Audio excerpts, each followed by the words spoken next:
चलो ठीक है, स्क्रीन विजिबल है। Yes sir. ठीक है, तो लास्ट क्लास में हम लोगों ने लैम्डा एक्सप्रेशन देख लिया था। ठीक है,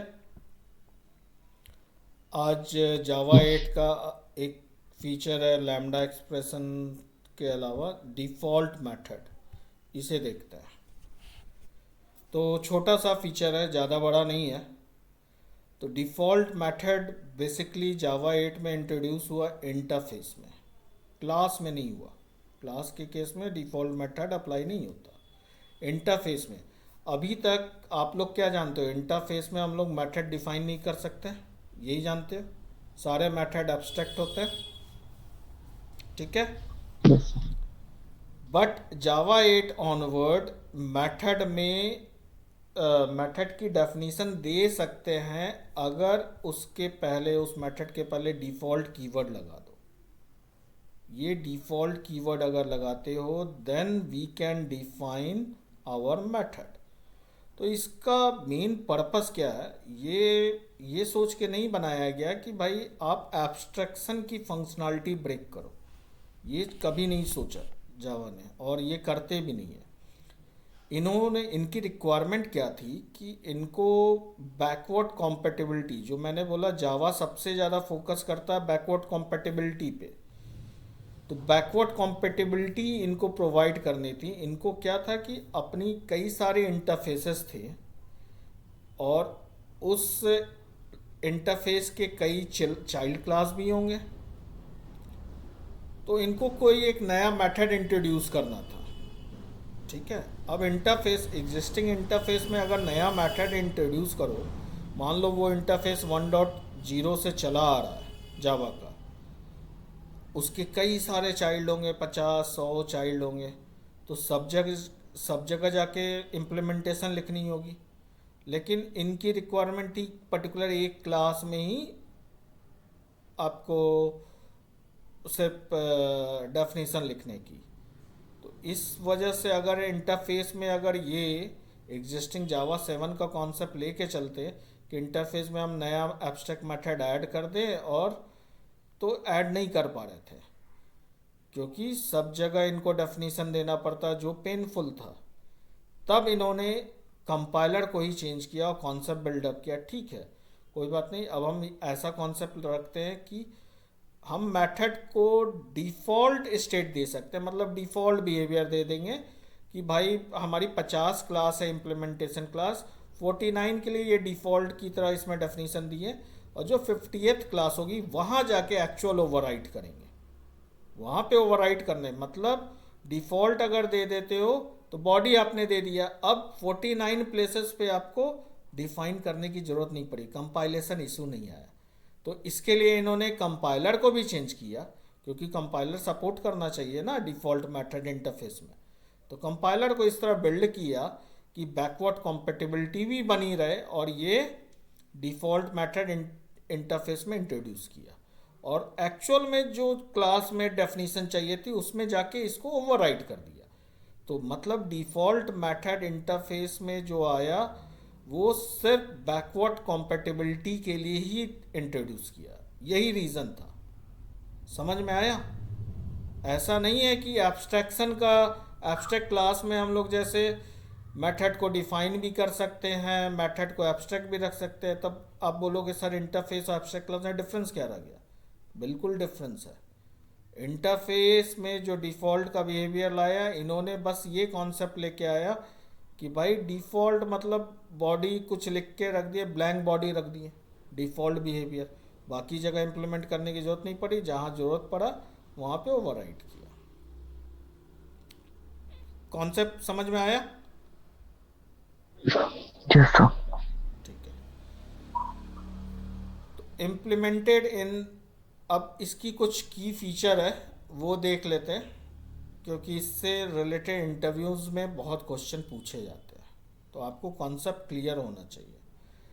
default method provide a way to add method implementation directly within interface. कैसे? Default keyword. तो अब देखो, इसलिए हम लोग ये डिफ़ॉल्ट जावा 8 से डिफ़ॉल्ट कीवर्ड किस लिए आया? डिफ़ॉल्ट मेथड के लिए। तो हम लोग कभी भी जो पैकेज स्पेसिफायर आपसे एक्सेस स्पेसिफायर पूछते हैं तो उसमें आप बताते हो ना प्राइवेट है, प्रोटेक्टेड है, पब्लिक है, और तीसरा क्या बोलते हैं हम लोग, पैकेज प्राइवेट। डिफ़ॉल्ट नहीं बोलते अब वहाँ, ठीक है। वहाँ वर्ड हम लोग कभी भी डिफ़ॉल्ट नहीं बोलते हैं कि डिफ़ॉल्ट पैकेज है, पैकेज प्राइवेट अब बोलते हैं उसकी जगह, क्योंकि डिफ़ॉल्ट कीवर्ड इधर घुसा दिया जावा ने। क्लियर है? तो वहाँ हमेशा पैकेज प्राइवेट बोलना है कि कोई भी एक्सेस स्पेसिफायर नहीं दिए तो क्या होगा, बाय डिफ़ॉल्ट कौन सा एक्सेस स्पेसिफायर होगा, पैकेज प्राइवेट।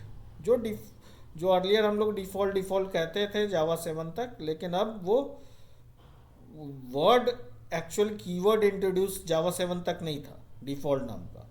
अब जावा 8 में कीवर्ड ही ले आया जावा ने, तो अब इस कीवर्ड को कहीं यूज़ नहीं कर सकते जावा प्रोग्रामिंग लैंग्वेज में, कीवर्ड का यही है ना।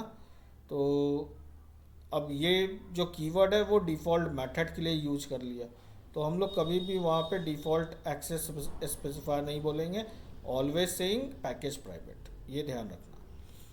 तो मेथड को बस डिफ़ॉल्ट आप बॉडी दो, जो डेफिनेशन देना है, जो डेफिनेशन दोगे सारे इम्प्लीमेंटेशन क्लास में एज इट इज जाएगी, ठीक है। तो एक इंटरफेस में more than one default method हो सकते हैं, जितने चाहो उतने एब्स्ट्रैक्ट और डिफ़ॉल्ट मेथड रखो, कोई रेस्ट्रिक्शन नहीं है। तो नेक्स्ट है adding new method in interface traditionally broke all implementing classes, ठीक है। Default method solve this issue, इसको सॉल्व किया। एक एग्जांपल भी देखते हैं कैसे, देख लो। प्रिंटर,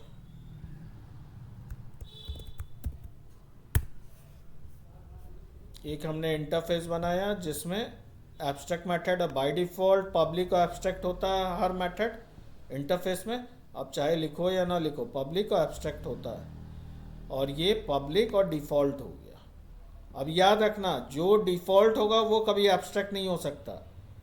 किसी ने क्वेश्चन पूछ दिया can we create a default and abstract method, both एक साथ एक ही मेथड में लगा सकते, कभी नहीं।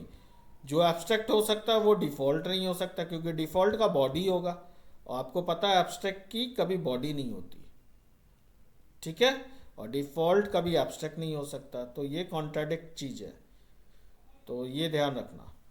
तो ये पब्लिक और एब्स्ट्रैक्ट हो गया, और ये पब्लिक और डिफ़ॉल्ट हो गया, ठीक है।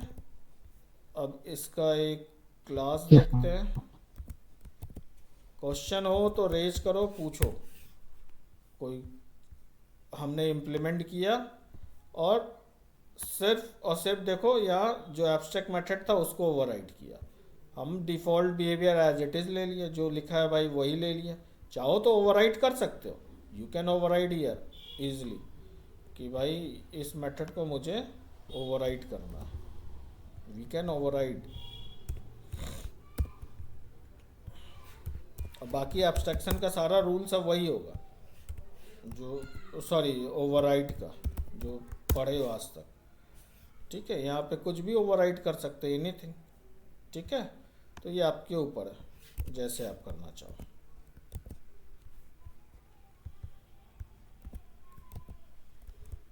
अब एक क्लाइंट प्रोग्राम जहाँ पे हमने प्रिंटर जो इंटरफेस है, इंटरफेस पे प्रोग्रामिंग करते हैं, इम्प्लीमेंटेशन क्लास को राइट साइड रखते हैं, तो रख लिया।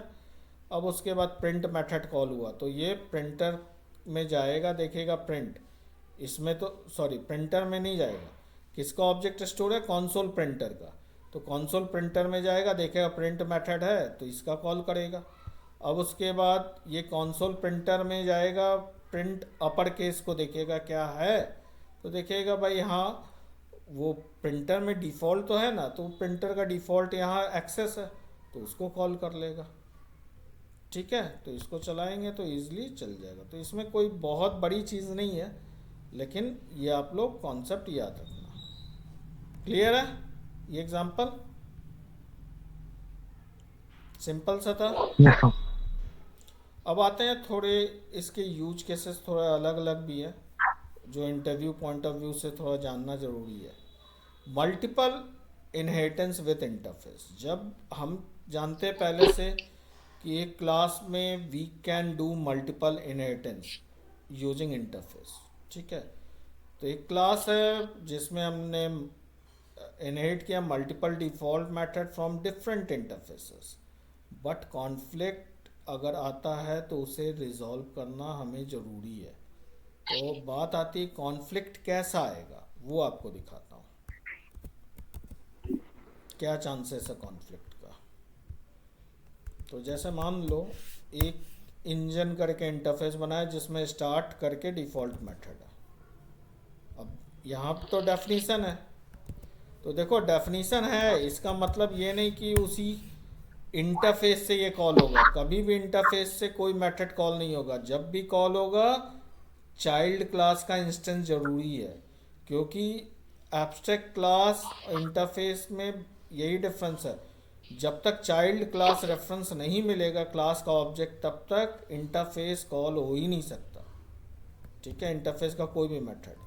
तो यहाँ इंजन है, इंजन में भी हमने सेम मेथड सिग्नेचर रखा, default void start.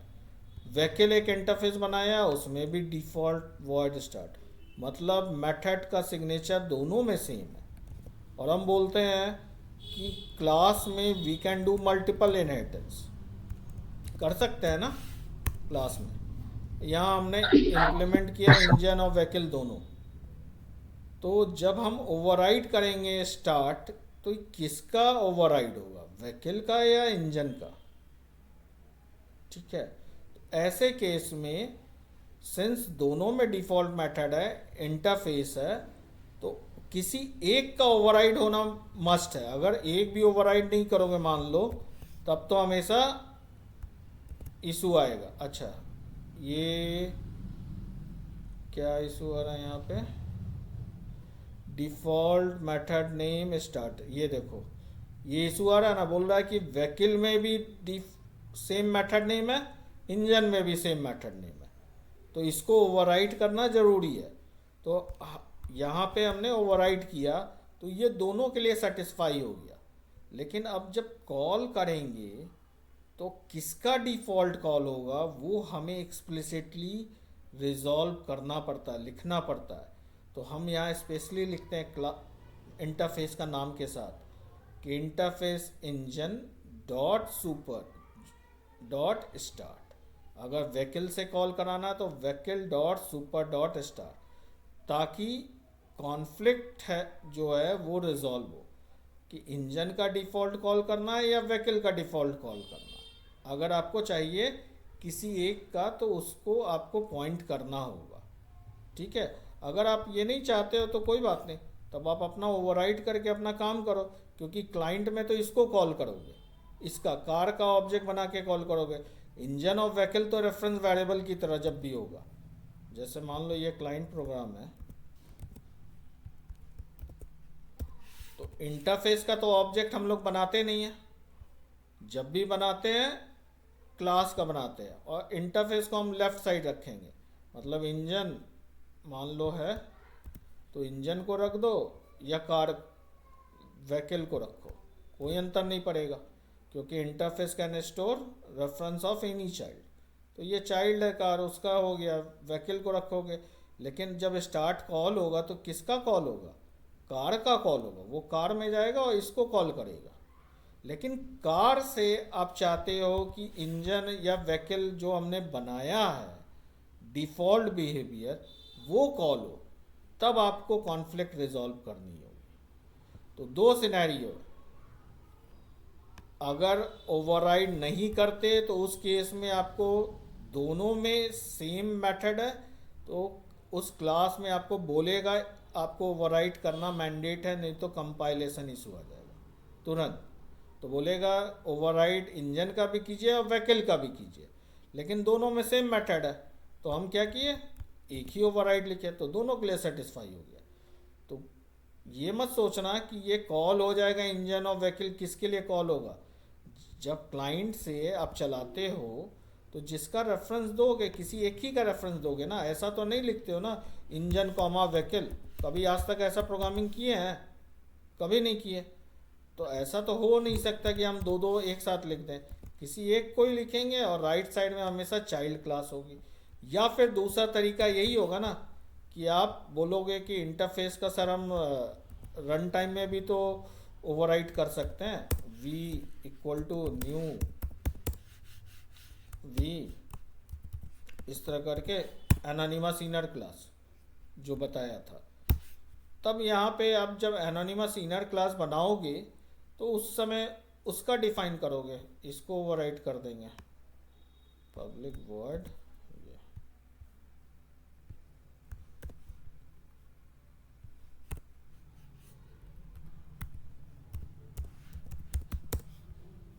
Public @ overwrite ये लिख सकते हैं। तो ये तो यहीं पे हो गया ना कि ये आप खुद डेफिनेशन दे रहे हो, और यहाँ वी डॉट स्टार्ट करोगे, फिर वी डॉट स्टार्ट, तो यहाँ वी डॉट स्टार्ट किए तो किसका किए, वैकल का वी लिखे, तो आप स्पेसिफाई कर दे वैकल का यही डेफिनेशन चलो, ये ऊपर वाला डेफिनेशन अंदर वाला नहीं चलेगा। यहाँ पे आप कुछ भी यहाँ पे 1 2 3 करके कर दो, तो देखो अगर इसको मैं चलाता हूँ तो किसका चलेगा, इसी का चला, वी का। इंजन का करोगे तो इंजन का होगा। तो चीज़ों को समझ लो अच्छे से कि रन टाइम में अगर इस तरह से आप कॉल कर रहे हो मेथड ओवरराइडिंग ये पॉलीमॉर्फिज्म को यूज करके, तो उस समय तो रेफरेंस किसका आएगा, चाइल्ड का ही आता हो, किसी ना किसी क्लास का आएगा, तो उस क्लास के थ्रू कॉल होगा। और क्लास में ओवरराइड करना मस्ट है, क्योंकि क्लास में अगर ऐसा केस है दोनों में सेम मेथड है, ओवरराइड नहीं करोगे तो कंपाइल टाइम इशू कर देगा। क्लियर है राहुल अभिषेक, कोई कंफ्यूजन? क्लियर है सर। ठीक है, तो अब इसको आप लोग लैम्डा में भी कन्वर्ट कर सकते हो। कैसे करोगे लैम्डा में कन्वर्ट, ये चीज़ मेथड नेम तक हटा दिए, ठीक, यहाँ लैम्डा और ये सारी चीज़ें हट गई।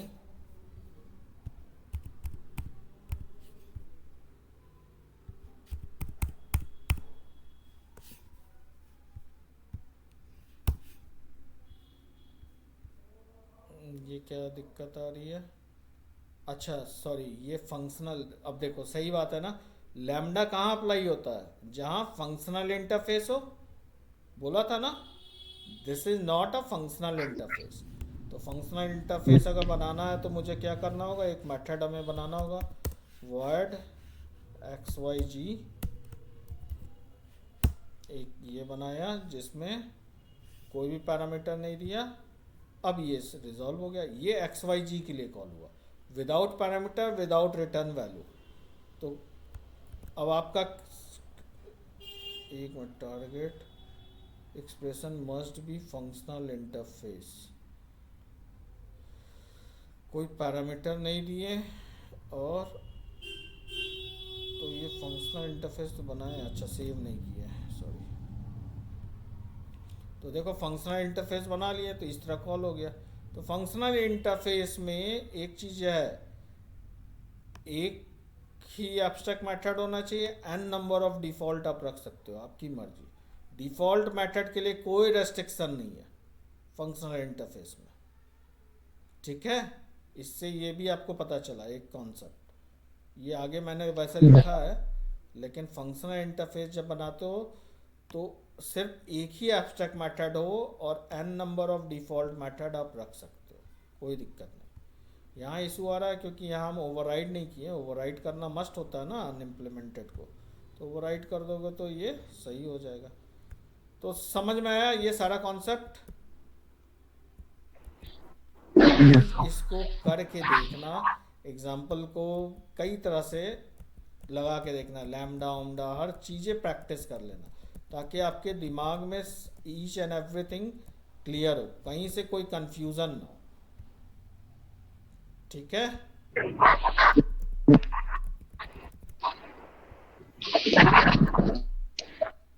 अब क्या इशू है, अच्छा यहाँ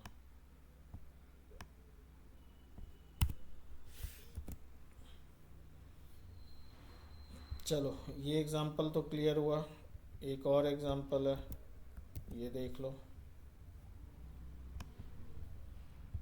तो ये सब इंटरव्यू क्वेश्चन में पूछता है ऐसा सिनेरियो। एक डिफ़ॉल्ट मेथड यहाँ पे डिफ़ॉल्ट मेथड नाम से,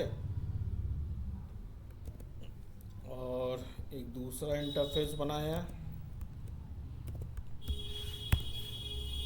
इसमें भी सेम मेथड नेम है, ठीक है। और सेम मेथड नेम का ही मेन बात है कॉन्फ्लिक्ट आता है ना। तो हमने एक इंटरफेस में इम्प्लीमेंट किया दोनों, सॉरी एक क्लास में दोनों इंटरफेस को इम्प्लीमेंट किया। अब मान लो इसको हम कमेंट आउट कर दें, मतलब हम यहाँ ओवरराइड ना करें, तो तुरंत कंपाइल टाइम इशू आएगा। मैंने आपको अभी वाले लास्ट वाले एग्जांपल में बताया ही है कि जब दोनों सेम मेथड हो तो आपको उस केस में ओवरराइड करना ज़रूरी है। अगर सेम मेथड नहीं हो तब तो कोई दिक्कत ही नहीं है। जैसे मान लो यहाँ पे हमने कुछ भी कर दिया, ये तुरंत रिजॉल्व हो गया। तब ये डिफाइन करने के लिए नहीं बोल रहा, क्योंकि डिफ़ॉल्ट बिहेवियर है तो क्लास कभी नहीं बोलेगा। लेकिन मेथड नेम जब सेम हो जाता है दोनों, तो उस केस में क्लास को कंफ्यूजन होता है कि किसका कॉल होगा जब कॉलिंग जाएगी एरर की। यहाँ डिफ़ॉल्ट मेथड कॉलिंग जाएगी या तो वो किसके लिए ओवरराइड वाला कॉल करेगा। तो उस केस में हमें डिफाइन करना ज़रूरी है, ठीक है।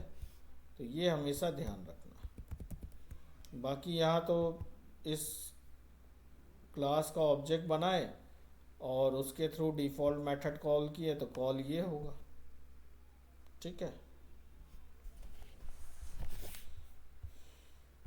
Yes, sir.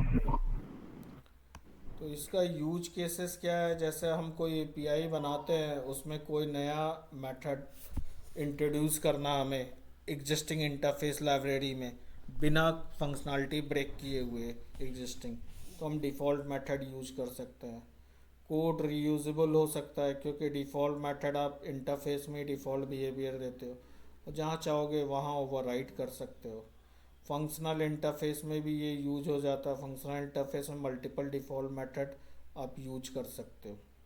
तो ये यूज केसेस है। रूल्स रूल्स में स्टैटिक मेथड इन इंटरफेस, ये डिफ़ॉल्ट मेथड नहीं है।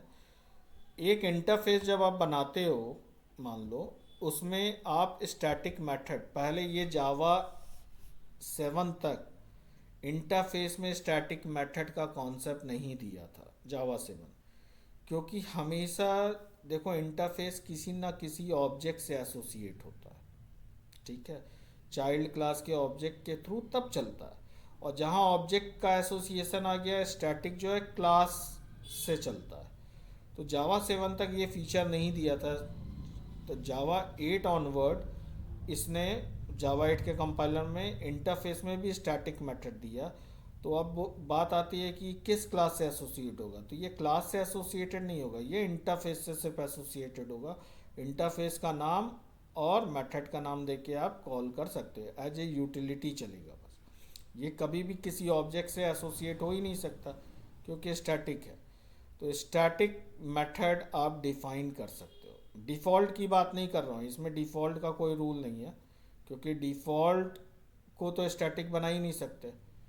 तो ये नॉर्मल मेथड जो है उसको स्टैटिक बनाने की बात हो रही है। इंटरफेस में क्या हम स्टैटिक मेथड रख सकते हैं? Yes, Java 8 onward we can put static method inside interface, ठीक है।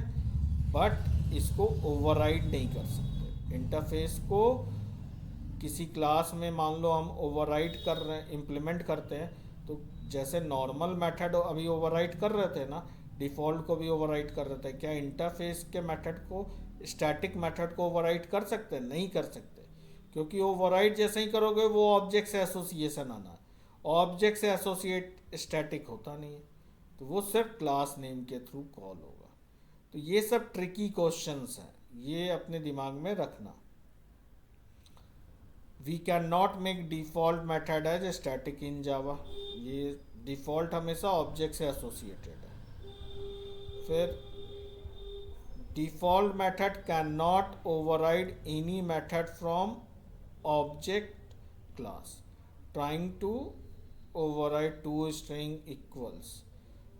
अच्छा, अगर टू स्ट्रिंग जैसे ऑब्जेक्ट क्लास होते हैं ना, ऑब्जेक्ट क्लास के जो मेथड है, हम बोले थे कि हम कई सारे मेथड को फंक्शनल इंटरफेस में ओवरराइड कर सकते हैं, वो अलाउ है, क्योंकि उसको जावा कभी भी नहीं मानता फंक्शनल इंटरफेस का पार्ट। तो क्या उस मेथड को डिफ़ॉल्ट बना सकते हैं? तो we can not mark object class method as default.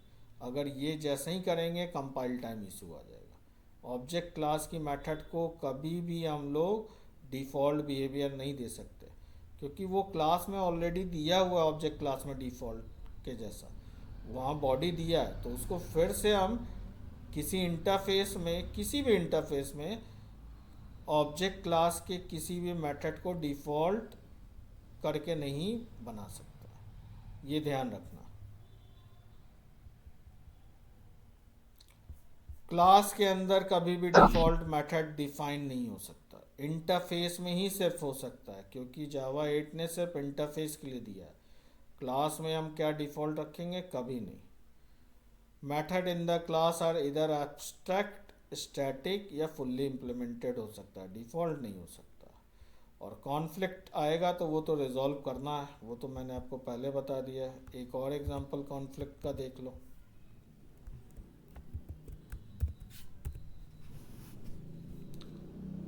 Let suppose इसमें एक पेरेंट है इंटरफेस जिसमें डिफ़ॉल्ट से हेलो है, एक चाइल्ड आया जिसमें पेरेंट को किया और इस चाइल्ड में भी से हेलो आया। अगेन एक अदर करके कोई और इंटरफेस है जिसका कोई रिलेशन नहीं है पेरेंट चाइल्ड से, उसमें भी वही सेम मेथड। अब एक क्लास बना रहे हैं जिसमें इन तीनों को इम्प्लीमेंट किया, पेरेंट को भी, चाइल्ड को भी, अदर को भी, और तीनों में सेम मेथड है। तो पहला रूल है, आपको पता है कि भाई एटलीस्ट ये जो तीनों सेम है इसका ओवरराइड तो होना ही चाहिए। एक जैसे ही ओवरराइड हो जाता है वो कंपाइलेशन इशू ख़त्म हो जाता है, ये अभी तक बताएं। दूसरा चीज़, जैसे ही ओवरराइड किए तो अब जब से हेलो को कॉल करोगे तो आप नॉर्मल तो कॉल करोगे नहीं बिना ऑब्जेक्ट बनाए। तो ऑब्जेक्ट बनाए किसका? अपने क्लास ही का बनाए ना, अपने क्लास का बनाए और से हेलो कॉल किए। तो ये से हेलो किसका कॉल करेगा? यहाँ पे अपना से हेलो को। अब आप चाहते हो अदर का कॉल करना या चाइल्ड का या पेरेंट का, तो इस तरह कॉल करोगे अदर का, क्योंकि ये सुपर क्लास है इसका, आपके क्लास का। तो अदर डॉट सुपर डॉट से हेलो, तो ये से हेलो कॉल होगा। चाइल्ड का करना है तो चाइल्ड डॉट सुपर डॉट से हेलो, यहाँ तक तो चलेगा।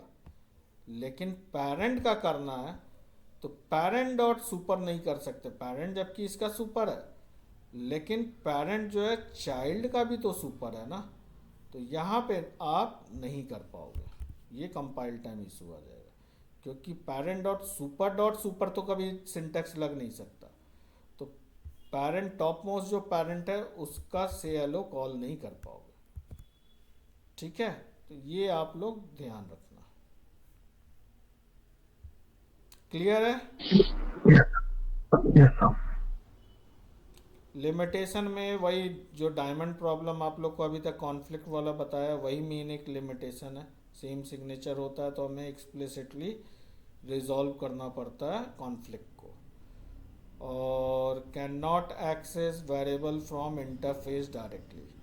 अच्छा, इंटरफेस से हम लोग कोई भी लोकल वेरिएबल इस सब को डायरेक्ट एक्सेस, इंस्टेंस वेरिएबल को एक्सेस नहीं कर सकते, ये भी एक लिमिटेशन।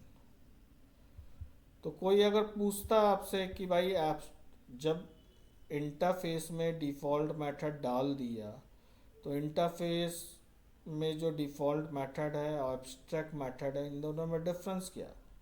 या एब्स्ट्रैक्ट क्लास में भी एब्स्ट्रैक्ट मेथड होता है, दोनों में डिफरेंस है क्या? तो डिफ़ॉल्ट मेथड का बॉडी होता है, एब्स्ट्रैक्ट मेथड का कोई बॉडी नहीं होता। डिफ़ॉल्ट मेथड डिफ़ॉल्ट कीवर्ड से होता है, एब्स्ट्रैक्ट मेथड कभी भी डिफ़ॉल्ट कीवर्ड से नहीं होता। इसके लिए कोई हम ज़रूरत नहीं है, चाहो तो एब्स्ट्रैक्ट लगा सकते हो, बट इट इज़ ऑप्शनल।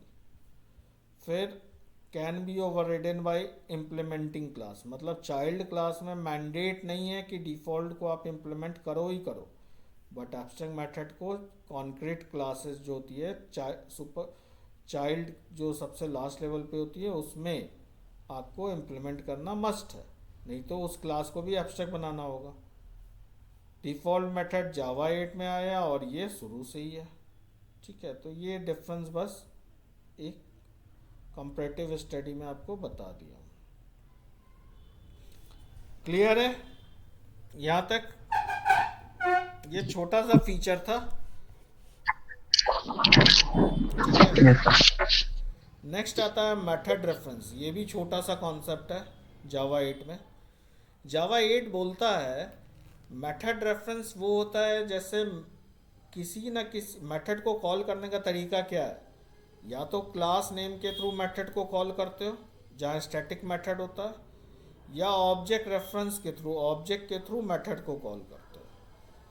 तो मेथड में पैरामीटर्स अगर नहीं जा रहा है, मान लो कुछ भी, जैसे system dot out dot print L N आप लिखते हो, जहाँ प्रिंट एलन लिखते हो तो पता है हमें कि प्रिंट, जैसे मान लो कभी ऐसा चीज़ आगे अभी दिखाऊंगा कि मुझे पता है मेरे पास ये इंटीजर वैल्यू आ रही है, इसी को प्रिंट करना है, तो उसमें प्रिंट एलन में कुछ भी लिखने की ज़रूरत नहीं है। डिफ़ॉल्ट अगर हमें प्रिंट कराना ही है, एक ही वैल्यू आ रही है जिसको हम आइट्रेट कर रहे हैं, उसी को प्रिंट करना है, तो हम बार बार वेरिएबल नेम क्यों दें? तो उस जगह के लिए मेथड रेफरेंस का एक कॉन्सेप्ट आया। जावा 8 ने बोला कि बस सिंटेक्स वाइज आप इसको थोड़ा छोटा कर सकते हो।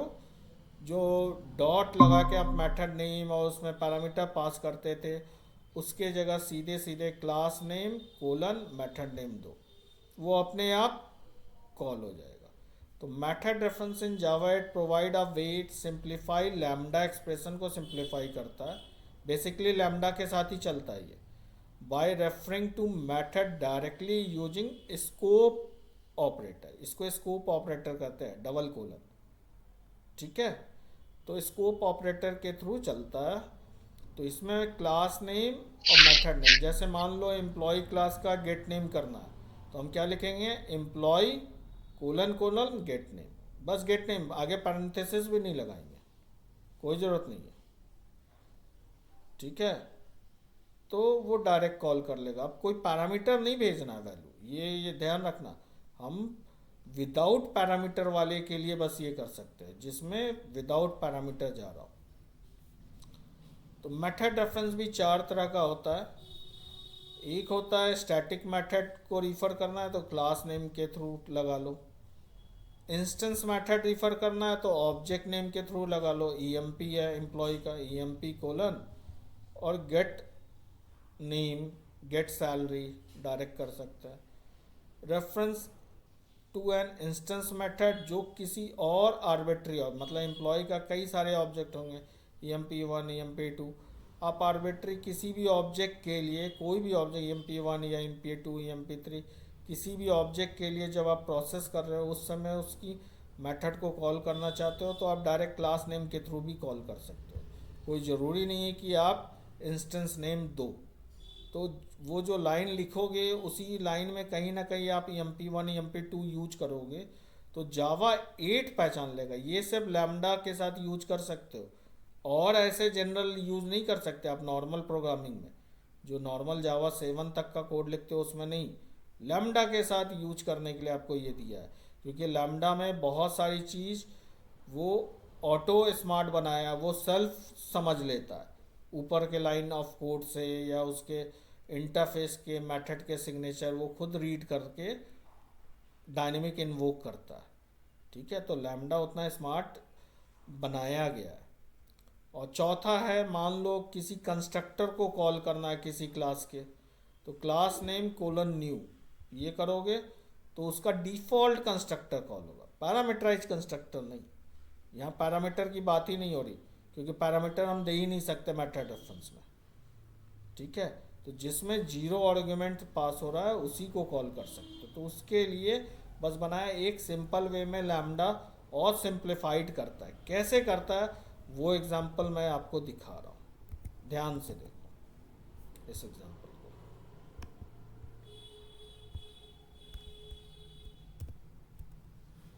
अरे यार कंट्रोल जेड, ये क्या हो गया?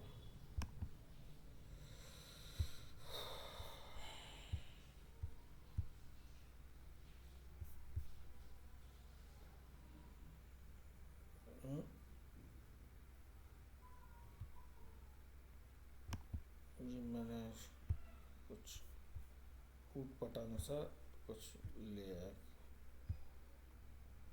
ठीक है ठीक है। मेथड रेफरेंस एग्जांपल यही है ना। पहले यहाँ आपको चला के दिखा देता हूँ इस प्रोग्राम को। देखो हर का आउटपुट सेम आ रहा है, 1 2 3 4 5 1 2 3 4 5 1 2 3 4 5, चाहे कुछ भी कर लो सभी में आउटपुट यही है। तो थोड़ा इसमें आपको मेथड रेफरेंस प्लस आइट्रेटर का भी कॉन्सेप्ट समझा रहा हूँ। लेट सपोज एक लिस्ट मैंने बनाया, एरेज डॉट एज लिस्ट, और 5 नंबर दे दिया, ठीक है। अब इस लिस्ट को आइट्रेट करते हो तो आप लोग यही, अभी तक हम लोग यही सीखे, एक्सटर्नल इटरेटर जिसको कहते हैं, जहाँ पे हम लोग नंबर्स जो है लिस्ट का उसका एक वेरिएबल में लिए आईएनटी में और उसको आइट्रेट किया, ठीक है। ये कॉन्सेप्ट हमने सीखा था। लेकिन लैम्डा बोलता है कि भाई एक्सटर्नल आइट्रेटर मत यूज करो, आप नंबर है इसी में एक मेथड दिया है, क्योंकि नंबर है तो वो खुद ही स्मार्ट है, वो खुद आइट्रेट करे, ये खुद ऑब्जेक्ट है, तो ऑब्जेक्ट के मेथड को यूज करो, तो वो इंटरनल आइट्रेटर हुआ इस ऑब्जेक्ट का। यहाँ पे क्या, हम ऑब्जेक्ट को एक्सटर्नली एक फॉर लूप के थ्रू आइट्रेट कर रहा है, तो दिस इज एक्सटर्नल आइट्रेटर। जो normal for I equal to 0 भी लगाते हो, आई लेस देन, वो भी एक्सटर्नल आइट्रेटर है। तो वो सब एक्सटर्नल है, उसके थ्रू तो हम कर लेते हैं। लेकिन अगर इंटरनल आइट्रेटर करना है तो हम लैम्डा यूज किए। तो लैम्डा में फॉर ईच पे जाते हैं, फॉर ईच करके मेथड है। फॉर ईच देखोगे तो यहाँ बोलता है कि ये कंज्यूमर को लेता है, और कंज्यूमर याद करो, मैंने कंज्यूमर फंक्शनल इंटरफेस क्या बताया, एक ऐसा जिसमें पैरामीटर जाएगा और कोई रिटर्न वैल्यू नहीं होगा, यही है कंज्यूमर। तो इसको हम Yes, sir. कैसे लिखेंगे फॉर ईच में, न्यू कंज्यूमर, इंटीजर टाइप का है वो लिखे। अब ब्रेसेस ऑन किए एनोनिमस इनर क्लास के फॉर्म में, और एक्सेप्ट मेथड जो था उसको ओवरराइड करके simple system dot print dot L N लिख दिए, जो टी आ रहा है उसी को प्रिंट करो। तो आप बोलोगे सर ये इतना कॉम्प्लिकेटेड क्यों लिखे, ये तो बहुत इजी था, है कि नहीं, नहीं लगता? Yes, एक वैल्यू को मुझे आइट्रेट करना है और कंज्यूमर क्लास लिख के इतना कॉम्प्लेक्स क्यों बना दिया? ठीक है इंटरनल आइट्रेटर है, लेकिन इसका बेनिफिट डेवलपर को तो नहीं हुआ, डेवलपर के लिए तो हेक्टिक हो गया ना, इतना सोचेगा, लगाएगा दिमाग, उसके बाद लिखेगा, है कि नहीं, मानते हो ना?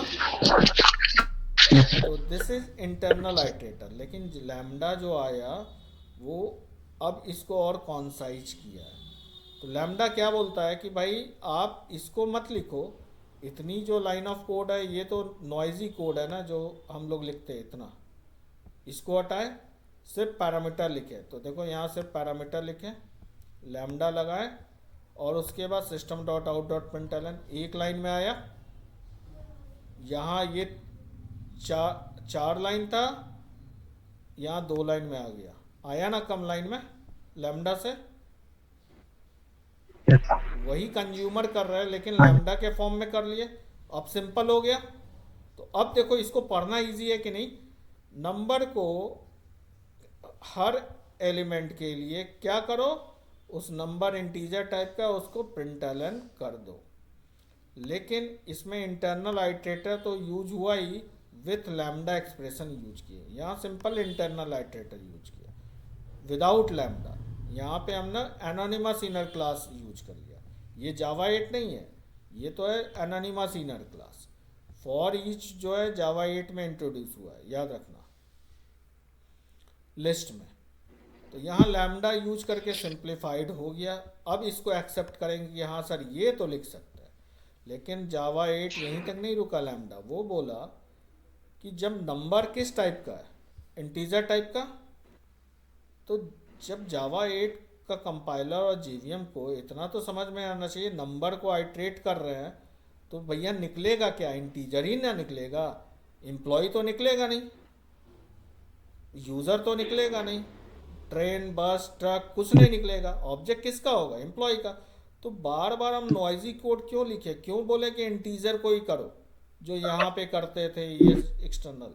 तो इसको अब हटाए। देखो नेक्स्ट लाइन में क्या किए, टाइप इन्फ्रेंस, मतलब जावा 8 लैम्डा के साथ ही सिर्फ है, ऐसे और कहीं नहीं। नॉर्मल जावा 8 में लैम्डा अपने आप में खुद टाइप समझ लेता है, भाई बोलता है मुझे टाइप मत बताओ, जो तुम यूज कर रहे हो फॉर ईच, मैं उसमें ऑब्जेक्ट से ही आइडेंटिफाई कर लिया which type of object it is, integer, तो do not make it noisy, फिर से इंटीजर मत डालो, सिर्फ बोले कि एक पैरामीटर, कंज्यूमर का एक पैरामीटर होता है और क्या प्रिंट करना है वो दे दिया, वॉइड ये दे दिया।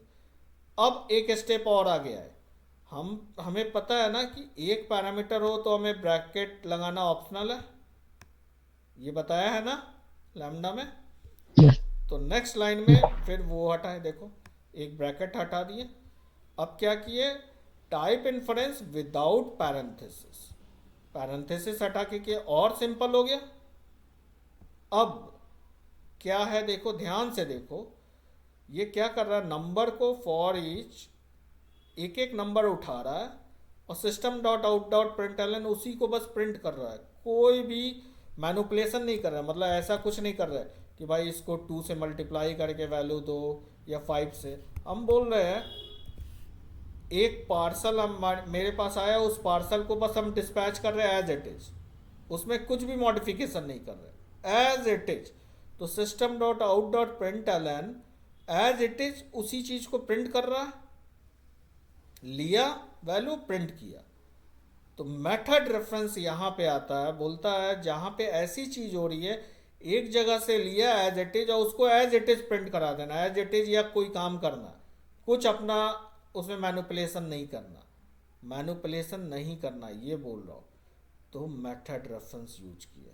तब क्या बोले, फॉर ईच बोलता है मैं इतना स्मार्ट हूँ लैम्डा वाले सेक्शन में कि तुम सिर्फ मुझे ये बताओ system dot out, out object है, प्रिंट इसका मेथड है, प्रिंट दो या प्रिंट एलन दो, और मेथड रेफरेंस, और कोई टीपी मत दो, क्योंकि फॉर ईच से उसको मिलेगा एक एक एलिमेंट, वो उठाएगा एक एक एलिमेंट प्रिंट करता जा रहा। अब बताओ ये लाइन इजी है या ये इजी है, इसको पढ़ के ज़्यादा अच्छे समझ में आएगा कि नहीं, कि नंबर है उसका हर एलिमेंट को प्रिंट करो। तो आ गया जावा 8 का नीट एंड क्लीन कोड, आया ना। yes, तब अब आप लोग नेक्स्ट देखो, ये प्रिंट कराना हो ऐसा काम जो छोटा छोटा काम हो, उसको जावा 8 से लिखना स्टार्ट करो, ठीक है। या आप कोड लिखते हो ना, जैसे मान लो कुछ कोड लिखे, लॉजिक लिखे, तो आप उस कोड को चैट जीपीटी पे ले जाओ, बोलो कि कन्वर्ट इट एज पर जावा 8, और फिर जावा 8 में वो कन्वर्ट करके देता है, उसको समझो। बहुत लंबा कभी मत लिखना, ऐसा मत कभी लिखना कि ब्रेसेस लगा के लगे लिखने, ब्रेसेस लगा के लिखना बहुत गंदा काम होता है। ये ब्रेसेस लैम्डा के लिए ब्रेसेस स्टार्ट किया और लगे लिखने, यहाँ से ये ब्रेसेस लगाए और चालू कर दिए मल्टी लाइन ऑफ कोड, तब वो गंदा काम हो जाएगा, ठीक है। वो काम मत करना, एक लाइन सिंपल, ताकि इजी रीडेबल हो। फंक्शनल प्रोग्रामिंग का मतलब है इजी रीडेबल हो, बहुत इजीली लिख सको। इंडस्ट्री में जबरदस्ती का अगर बंदे लिखते हैं तो वो गंदा होता है, आप गंदगी और कर दोगे, ठीक है। लैम्डा यूज करो वहीं तक यूज करो जहाँ तक इजी रीडेबल हो, उसका मेंटेनेंस इजी हो सके। मेथड रेफरेंस समझ में आया, ठीक है। ये एक रिप्रेजेंटेशन है जो डायरेक्ट मेथड को हम डॉट लगा के फिर पैरामीटर पास करके करते थे, उसके जगह क्या है, वो अपने आप यहाँ से उठाया वैल्यू और उसको प्रिंट कर दिया। तो वैसे काम के लिए मेथड रेफरेंस यूज करता है। तो कैसे, कुछ एग्जांपल मैंने यहाँ कोट किया है। जैसे मान लो लैम्डा के थ्रू हमें एक पैरामीटर मिलता है, उसका गेट को कॉल करते हैं, यही करते हैं हम लोग जनरली। तो इसको मेथड रेफरेंस से कैसे लिखेंगे? Class name scope get visit, वो अपने आप जो पैरामीटर पास करना है या जो ऑब्जेक्ट रेफरेंस लगाना है वो लगा लिया। फिर lambda thread dot current thread dot कुछ मेथड कॉल कर रहे हो, तो इसको मेथड रेफरेंस में कैसे लिखेंगे? Thread dot current thread colon, ये ब्रैकेट नहीं होगा यहाँ, ये गलती से है, मिस्टेक है, ब्रैकेट नहीं होगा क्योंकि उसके बाद डंप स्टैक डायरेक्ट। फिर दो पैरामीटर मान लो कॉल होता है, जैसे सॉर्ट में है, कंपेयर मेथड में कंपरेटर का, उसमें भी दो पैरामीटर पास होता है और उस पर कुछ लॉजिक प्रोसेस करते हो, तुम रिटर्न कराते हो। ठीक है, बाई कंज्यूमर का ये, बाई कंज्यूमर नहीं, बाई फंक्शन का हो गया। ठीक है, दो पैरामीटर पास हो रहा है और हम रिटर्न करा रहे हैं। एक पैरामीटर पास होता है तो फंक्शन हो जाता है और रिटर्न वैल्यू हो रहा है। आर टी टाइप का पास हो रहा है, आर टाइप रिटर्न हो रहा है, तो that is function, functional interface. और बाई फंक्शन क्या होता है? दो पैरामीटर पास हो रहा है, एक रिटर्न वैल्यू हो रहा है। मान लो इसको रिटर्न करा तो रिटर्न कीवर्ड लिखने की जरूरत नहीं है, तो हम क्या लिखेंगे? स्ट्रिंग का ऑपरेशन हो रहा है, स्ट्रिंग डॉट सब स्ट्रिंग, खुद ही वो समझ लेगा कि क्या निकालना है, क्या करना है। फिर ये कंज्यूमर का केस हो गया, पैरामीटर पास हो रहा है लेकिन कुछ रिटर्न नहीं हो रहा, उसी को प्रिंट कर रहे हैं जो ऊपर वाला था इसमें। तो system dot out dot println, simple. समझ में आया? Method reference, equivalent method reference. Yes, sir. अब है इंस्टेंस मेथड रेफरेंस। तो एक सिनेरियो लिया हूँ इंस्टेंस मेथड रेफरेंस का। ई कॉमर्स प्रोजेक्ट में मान लो हम लिस्ट ऑफ प्रोडक्ट है हमारे पास और उसको सॉर्ट करना है प्राइस के हिसाब से। तो हम मेथड रेफरेंस यूज करके कैसे काम कर सकते हैं? तो एग्जांपल देखते हैं।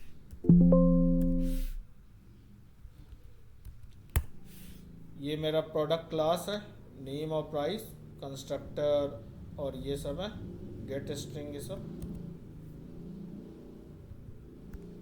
ये क्लाइंट प्रोग्राम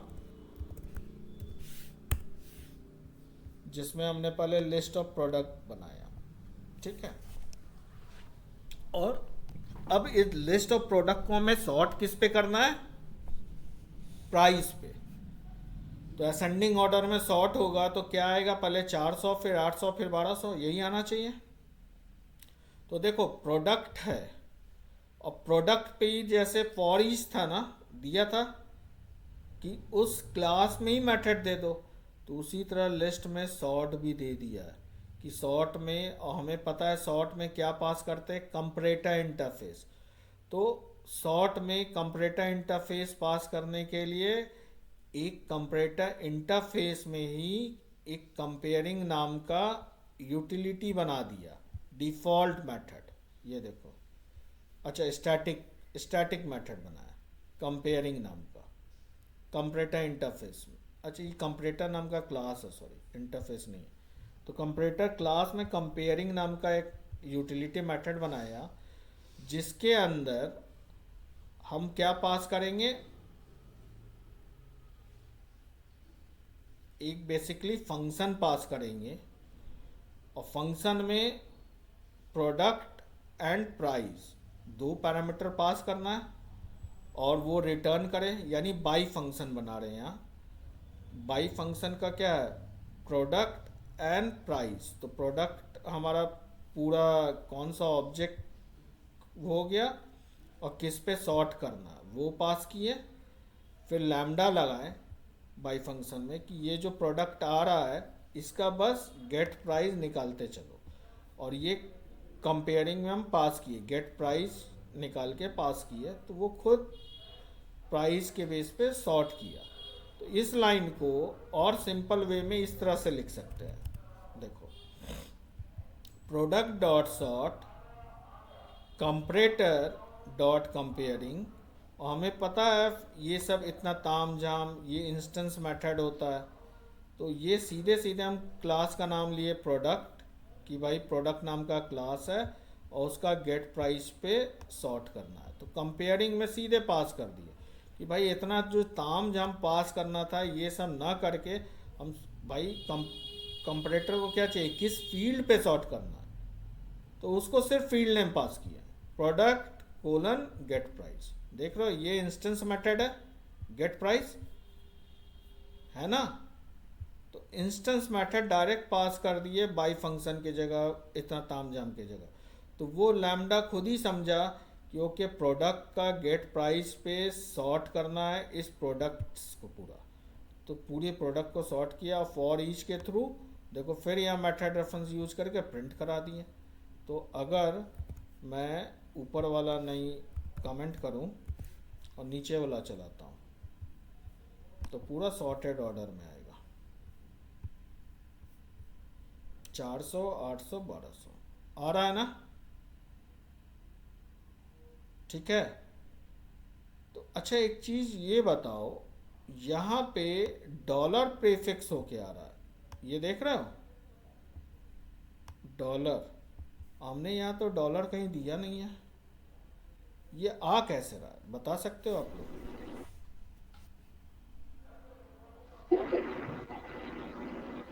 डॉलर यहाँ दिया नहीं, इसको कैसे नॉट पता चला कि डॉलर प्रिंट करना है?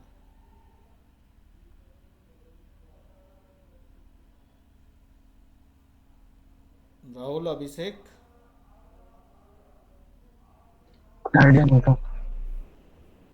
बेस कॉन्सेप्ट याद करो, जब भी कोई ऑब्जेक्ट प्रिंट होता है तो ऑब्जेक्ट में टू स्ट्रिंग हम लोग ओवरराइट करते हैं, यही बेसिकली प्रिंट होता है ना। देख रहे हो name colon dollar price, basically ये प्रिंट हो रहा है हर प्रोडक्ट का। वहाँ देखने में लग रहा है कि एक प्रोडक्ट प्रिंट हो रहा है, लेकिन P dot get to string call करता है अंदर से। तो अब बहुत सारी चीज़ें अंदर अंदर चल रही हैं, तो ये समझना होगा, अगर ये हम ओवरराइड नहीं करते हैं तो ऐसा प्रिंट नहीं आता, ठीक है। तो यहाँ पे अल्टीमेटली क्या हो रहा है, प्रोडक्ट से क्या निकलेगा, एक पी, एक प्रोडक्ट ही निकलेगा, एज इट इज उस प्रोडक्ट को प्रिंट कर दे। तो वो पता है जावा में P system dot out dot print L N P लिखोगे या फिर पी डॉट टू स्ट्रिंग लिखो, वो इंटरनली टू स्ट्रिंग कॉल करता है। तो समझ में आया, method reference line of code को और कम कर देता है। जो आप लैम्डा लगा के लिखते, यहाँ पे फॉर ईच में कंज्यूमर का सिंटेक्स लिखते ना, तो उतना कंज्यूमर का सिंटेक्स से बच गया। लेकिन ये वही है कि एज इट इज़ बस उसको एक जगह से उठाए, जैसे मैंने तुम मान लो अभिषेक को कोई सामान दिया, अब अभिषेक को राहुल को देना है तो वो एज इट इज़ दे दिया, उस सामान में कोई मॉडिफिकेशन कुछ नहीं किया। जहाँ मॉडिफिकेशन होगा तब ये मेथड रेफरेंस यूज़ नहीं होगा, तब तो लैम्डा पे चलेंगे कि भाई जो पी है उसमें कुछ और करना है, प्राइस में +1 करना है या कुछ और करना है, ठीक है।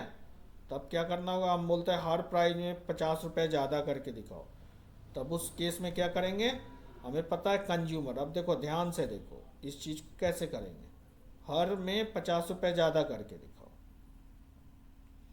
तो पहले हम कंज्यूमर का देखेंगे सिंटैक्स कि भाई इसका कंज्यूमर का सिंटैक्स क्या है। तो हमेशा प्रैक्टिस करो, अरे यार क्यों गायब हो जाता है, कंज्यूमर ये, और कंज्यूमर का पता है कि एक एक्सेप्ट मेथड होता है, फंक्शनल इंटरफेस है। तो हमने देखा भी है सिर्फ एक पैरामीटर चलता है, तो एक पैरामीटर हम बोले पी नाम का एक पैरामीटर है लैम्डा एक्सप्रेशन, और यहाँ पे ये हटाए डॉट प्रिंट एलन, और वो कुछ काम करेगा, एक्सेप्ट में ये दे दिया कि पी होगा। तो क्या करना है हमें, +5 करना है, तो P dot gate price plus 50, ये कर दिए लैम्डा से, ये आ गया, सिर्फ प्राइस आया। ठीक है, समझ में आया? तब यहाँ मेथड रेफरेंस काम नहीं आएगा, क्योंकि हम बोल रहे हैं जो आया उसको एज इट इज प्रिंट कराना है, तब तो वो मेथड रेफरेंस काम आ गया था। लेकिन अगर उसमें मॉडिफिकेशन करना है, कुछ लॉजिक लगाना है, तब मेथड रेफरेंस काम नहीं आएगा। क्लियर? तो अंदर ही अंदर कंज्यूमर सारी चीजें कॉल हो रही है। समझ में आया? तो ये प्रैक्टिस से आएगा भाई, उतना ज़्यादा मैं समझ रहा हूँ, थोड़ा डाइजेस्ट करने में लग रहा होगा ना कि सर ये क्या चीज़ बता रहे हो, लेकिन ये धीरे धीरे करके आएगा। तो फंक्शनल इंटरफेस वो जो यस चारों बताया ना, वो अच्छे से देखो, उससे क्लियरिटी ज़्यादा आएगी। वो बेस है और उसी बेस पे सब चीज़ चल रहा है, सब जगह वही चार चलता है। फंक्शन, बाई फंक्शन में दो पैरामीटर हो गया, रिटर्न टाइप। अल्टीमेटली तुमको लैम्डा ही करना है, या तो मेथड रेफरेंस में करोगे या लैम्डा पूरा लिख दो, जैसे ऊपर पूरा लैम्डा लिख दिया। ठीक है, यस तो यहीं तक रहने दूँ कि आगे पढ़ाऊँ?